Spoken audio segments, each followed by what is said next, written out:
So let's discuss today diuretics and fluid electrolytes. Let's start with diuretics. Diuretics are medications that make the kidneys remove extra water and salt by increasing urine output. So its main uses are for high blood pressure or hypertension, when there is edema or swelling due to heart failure, liver disease, kidney disease, and for emergency conditions such as brain swelling and increased pressure in the eye. So one example of diuretics are your thiazide diuretics. So drugs under classification of thiazide diuretics are your hydrochlorothiazide, your chlorothiazide, and your metolazone. So how does thiazide works?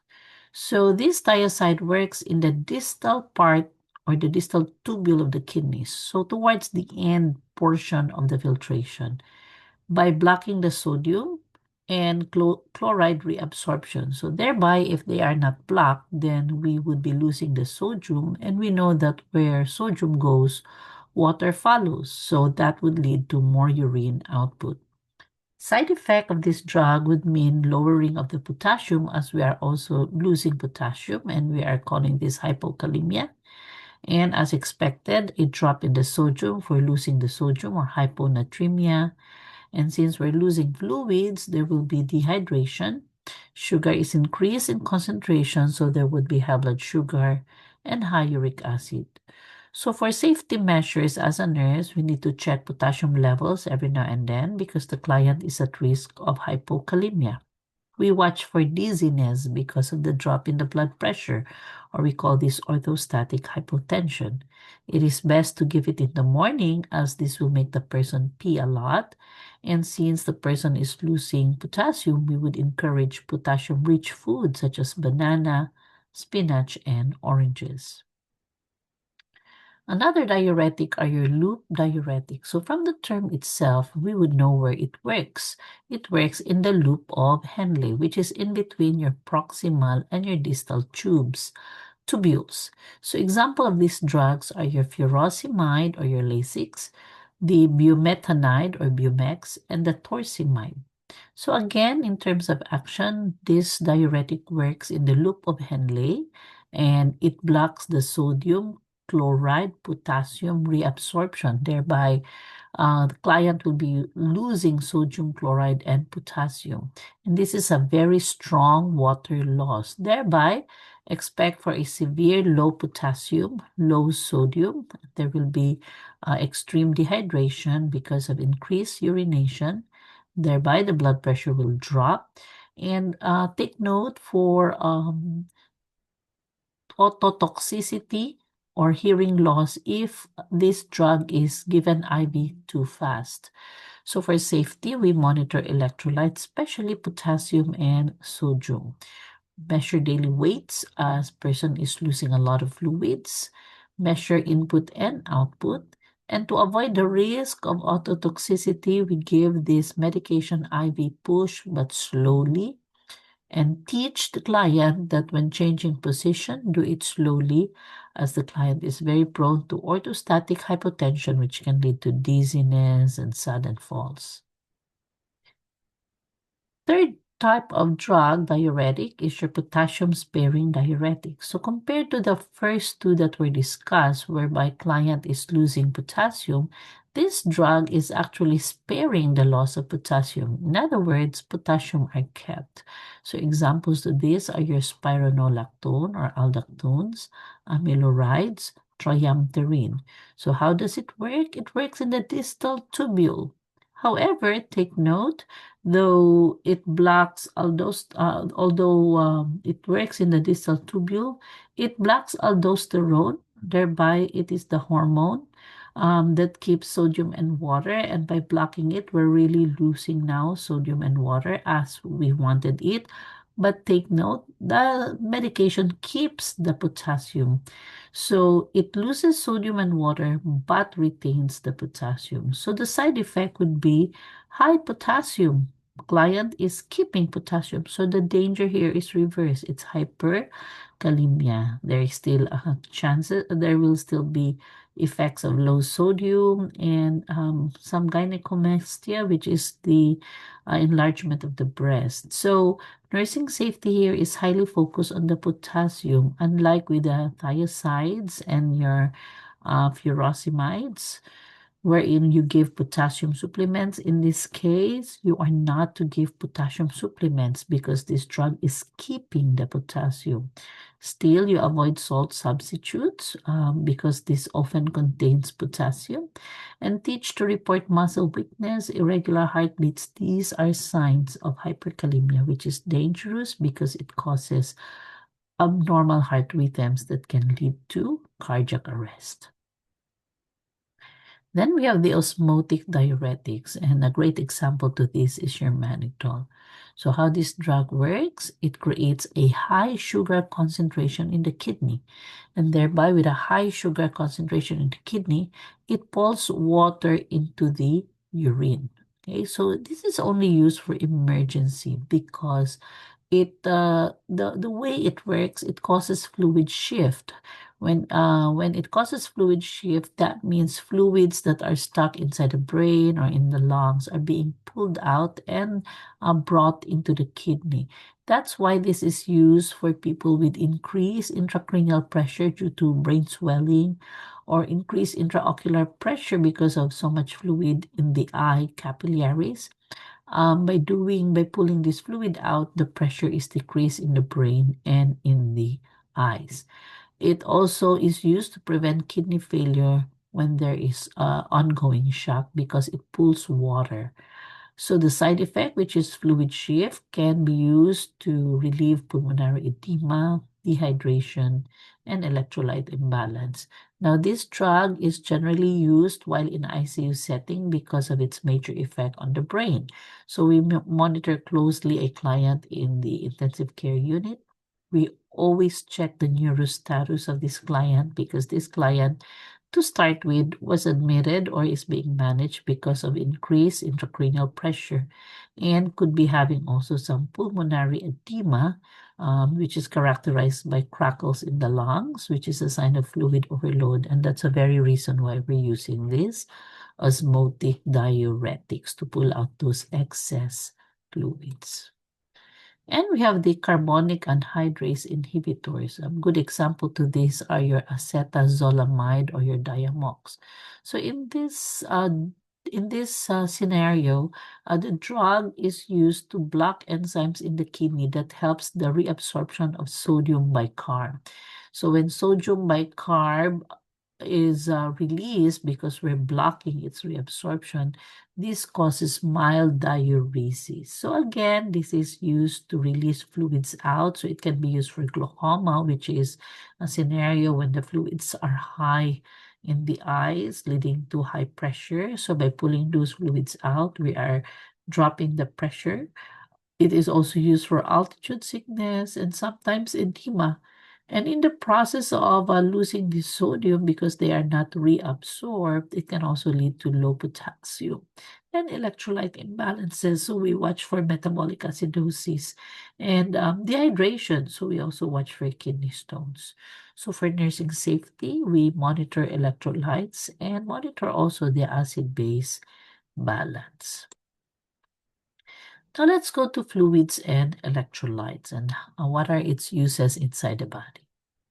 So we have several fluids and one of which is the isotonic solution. So when we say isotonic solutions, the way it works, it stays in the bloodstream and it actually increases the fluid volume inside the vessel. So it doesn't go inside the cell, it just stays in the vessels. It doesn't go inside the cell, it stays in the vessel because when we say isotonic, its solution or concentration is kind of equally the same with the blood that we have. And so it doesn't cause fluid shifts. So example to these are your 0.9 normal saline, your LRs, and your D5W. Initially, that's how it works. So we use these isotonic solutions for regular dehydrations, blood loss, and shock. And still, since we're introducing fluid, we monitor for fluid overload, characterized by your edema and your crackles in the lungs. So that's your isotonic solution. Now, how about hypotonic solution? So I highlighted on the word hypo because it means it is of lower concentration in comparison to our blood. So examples to this, if you look at that, you will see 0.45 NS, which is really half of zero point 0.9. That's why we also call this solution as half NS. We also have the 0.33% NS. So what does hypotonic solutions do? They make water move inside the cell, and that's why it causes a cell to swell.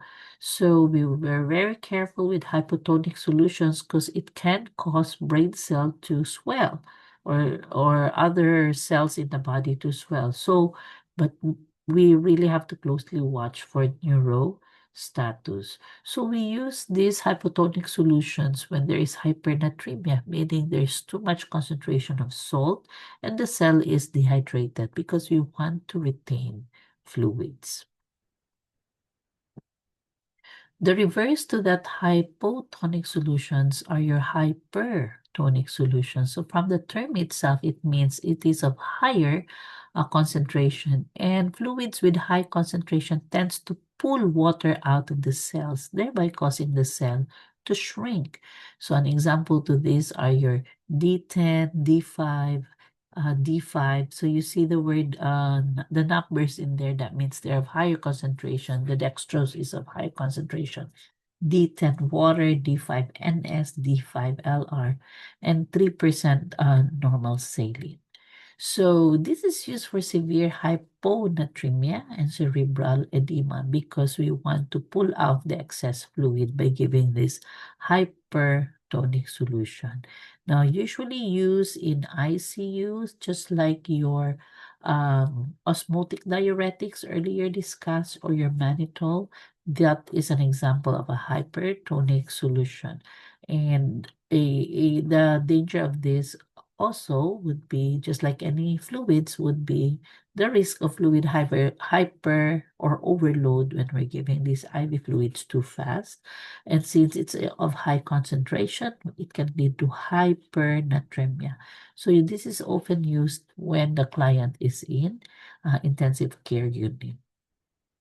Then we have also certain major electrolytes that we need to supplement our body. So we have the sodium.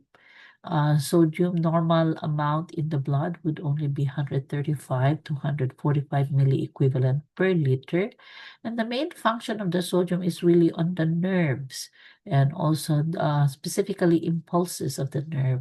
And also, as we say, where sodium goes, water follows. So it plays a very important role with water balance. And since among our organs, the one that really manifests a lot of changes when we have sodium issues are your brain impulses because of the fluid shift. So a major thing to monitor when there is sodium imbalance would be the neuro status, and this would be manifested with the occurrence of seizures. So we put our client on seizure precautions if sodium is low, and we give fluids carefully because we do not want brain swelling, or the reverse would be brain dehydration. So when in cases of hyponatremia, when salts are low, this can lead to confusion, seizures, some weaknesses, and when sodium concentration is also very high, the person can go very thirsty and can become agitated, and of course dryness because of extreme dehydration.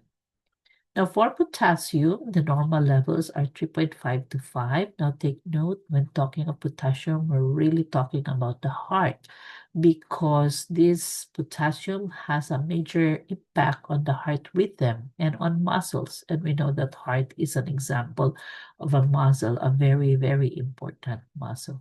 So, for hypokalemia, wherein we have lower than normal potassium, We monitor the client for possible irregular heartbeats, abnormal ECG tracing, such as a U wave.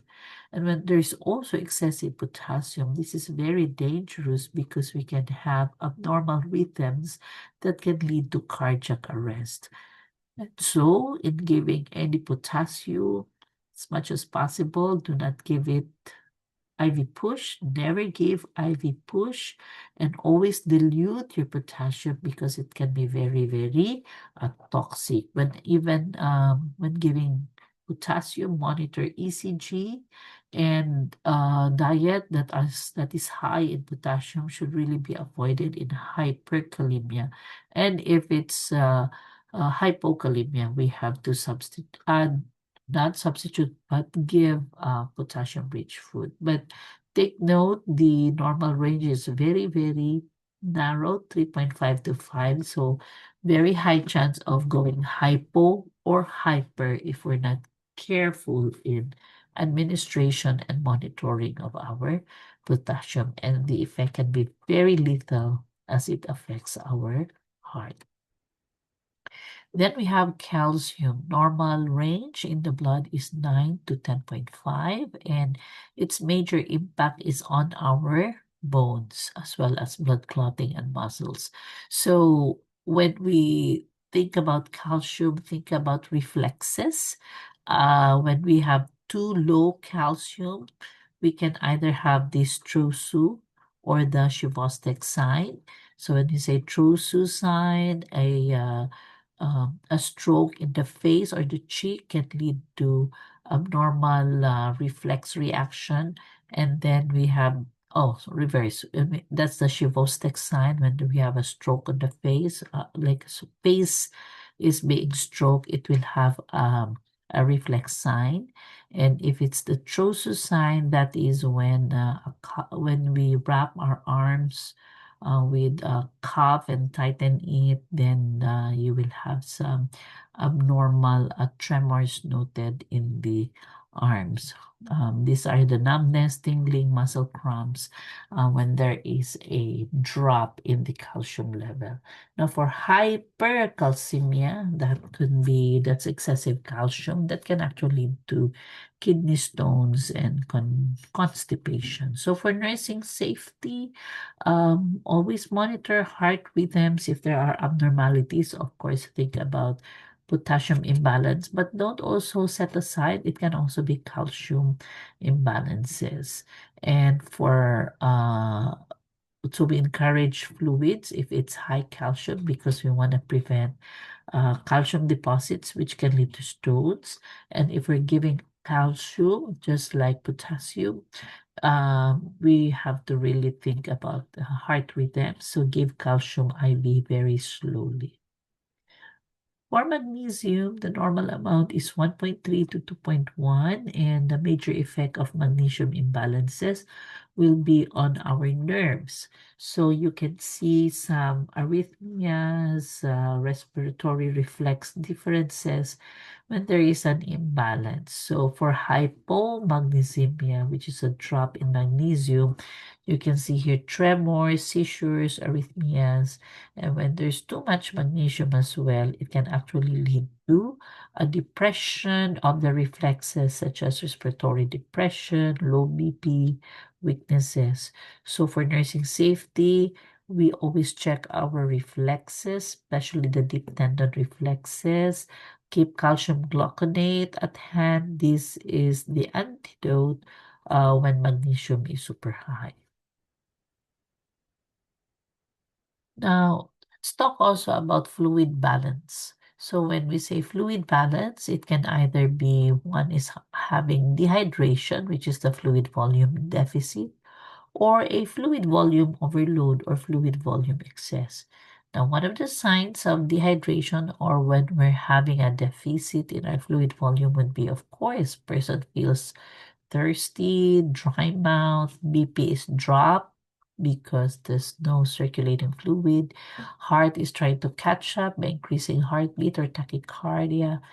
Skin turgor is very poor and we lose weight. For fluid overload, which is fluid volume excess. There could be edema. Our lungs are like drowning, so we hear crackles. We gain the weight due to the excess fluid, and there's so much fluid in the circulation that leads to high blood pressure. So to make sure that we're monitoring our fluid balance, we always check our daily weights, which is the most reliable measure. Check our input and output if whatever we're taking or your client is taking is equivalent to whatever he is being, and there is no retention or um, excess loss. And for our older adults, the brain's ability to maintain balance can be already affected, so the elderly may not anticipate or sense some dehydration. Thirst is not anymore that well felt. So we watch older adults closely because they are at high risk for imbalance. And that's it for today. If you found this video useful and you want more videos like this, don't forget to like, share, and subscribe. Thank you very much.